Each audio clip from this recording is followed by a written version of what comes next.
360 antivirus download করার জন্য প্রথমে আমরা চলে যাব গুগল বারে গিয়ে সিম্পলি লিখব 360, তারপর সার্চ করলে এরকম একটা ইন্টারফেস আসবে। এখান থেকে ফ্রি ডাউনলোড অপশনটিতে ডাউনলোড করব, ক্লিক করার পর রেজিস্টার দ্য ডাউনলোড, এই জায়গাতে আবার একটি ক্লিক দেব।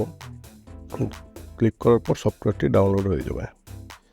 এই যে দেখছেন ডেস্কটপে ডাউনলোড হয়ে গেছে। এখান থেকে আমরা এটাকে সিম্পলভাবে ইনস্টল করে দেব। এখান থেকে আপনি ব্যাকগ্রাউন্ডে ক্লিক করলে ব্যাকগ্রাউন্ড ইনস্টল করতে পারবেন, কিংবা এটা আমরা দেখানোর জন্য ব্যাকগ্রাউন্ড ইনস্টল করছি না, ইনস্টলেশন হচ্ছে, একটু সময় লাগবে। হ্যাঁ, ইনস্টলেশন কমপ্লিট। এখানে ইনস্টল, এখানে আবার ক্লিক করলাম।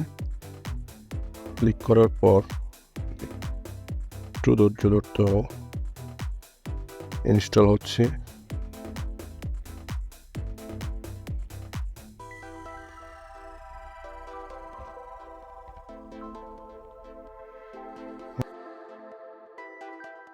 ইনস্টল হওয়ার পর এখানে কন্টিনিউ বাটনে ক্লিক করতে হবে, তারপরে ওপেন, তারপরে এইরকম একটা ইন্টারফেস চলে আসবে। এখান থেকে full check, virus scan, speed up, clean up, এভাবেই আমরা স্ক্যানটা করতে পারবো, আমাদের যেটা দরকার সেভাবেই করতে পারবো।